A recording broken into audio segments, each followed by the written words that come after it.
With the drone, I've talked about recently getting the UV filter for the drone, and you can buy the little clip-in or little push-in plastic ND filters. Now, the man who supplied my drone is a fantastic guy, brilliant, wonderful person.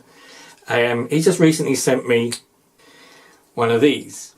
This is the ND filter already encased in the little screw-on metal cap. And these ones, you just screw it on in place of the standard one. Now, I don't need it because I already bought the other one, so I'm sending this one back to him so that he can give it to somebody else who's got another Phantom 3. This is just a ND filter in the standard casing, so it's a brilliant idea. The ND filters I bought, I didn't realise that they weren't glass, and I thought they was going to fit in place of where my other glass had broken. So at the same time as buying that, I also bought from a different company another UV filter, and this one's actually quite nice because it's got a nice case, fairly cheap, off of eBay. It's got it's like a little cigarette case sort of thing. It's like, or one of them sweets you get mints in, you know. So again, little case, tiny little filter. So that's quite a nice case to carry in the case for the drone. So that'll go in. Fits in the drone bag, lovely.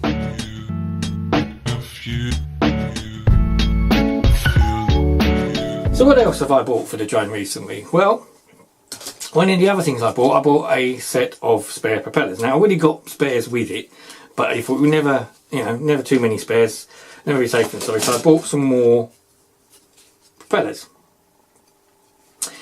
Something I want to tell you about these, slightly odd, but the propellers that come with the Phantom as standard all weigh roughly the same. So the black and the silver roughly the same weight. There's point-something of a gram difference. These ones have got metal on the silver but plastic on the black. So that makes them the silver ones are slightly heavier than the black ones.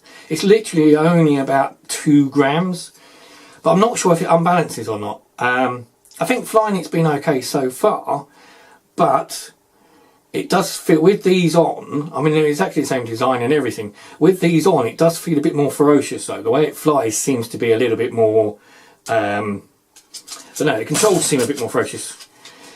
I've adjusted the controls using the Exp settings, and if you haven't done that on yours you need to look through some YouTube videos, and there are tutorials on how to set the Exp settings as to how much movement you get when you can move your control stick.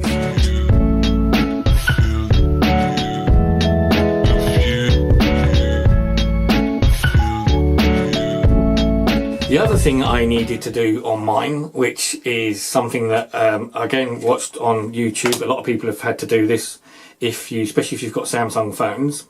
The DJI Go app does have a little bit of a lag on Android on some Samsung phones.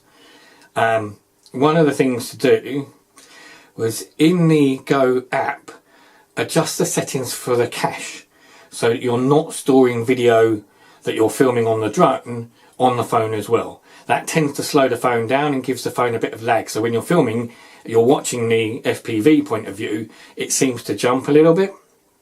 The other thing was to adjust the amount of cache as well. There's a slider control, you can adjust the amount of cache. So again, it drops it down to give you a longer range. It will said, instead of having say like 1.5 miles, it will go to 1.8 or 1.9 miles.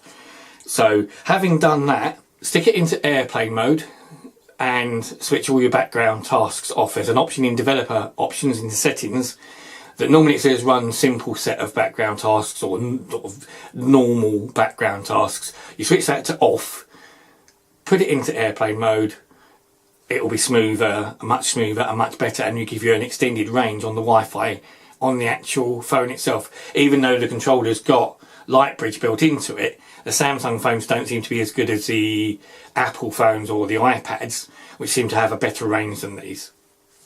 I will upgrade my Samsung phones soon. What I might do is when I upgrade the phone to the S7, I might just strip this completely of every single app, wipe everything off of it and just use the DJI Go and use this purely for flying the drone.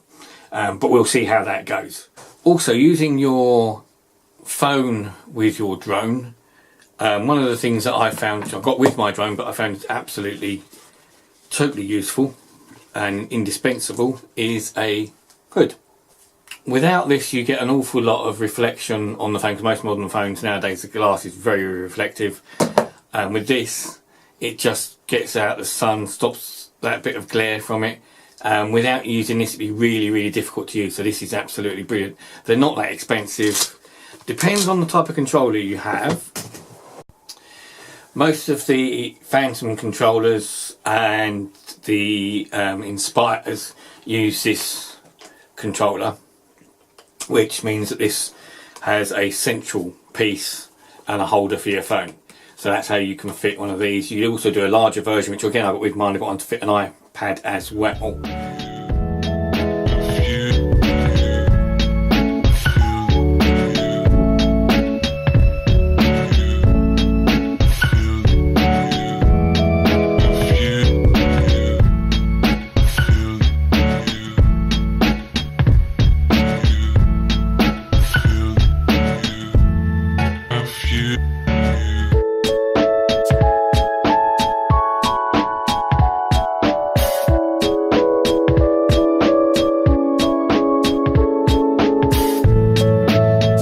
After doing all the filming and films for this video on Friday, in the evening I went out to a nice little pub in Canterbury and met my favourite dog called Oscar, and they had a band on. Now I didn't film the band, just out of respect for them really. It was a good band, good evening out, and I've taken some pictures which I'll show you now. But it's a nice little pub. I'll put a link down below.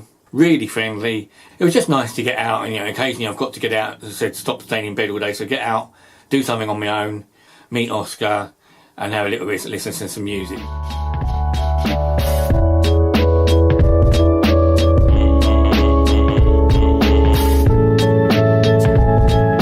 Today's one of them days. It's sunny. It's a Sunday. It's too sunny to fly the drone really this time of day. Sort of mid-afternoon. It's better for most of you see if your drone footage is better when it's not so bright, so I might try and get out a little bit later as the sort of sun goes down a bit and see if I can film them. But in bright sunlight the drone's a bit too bright.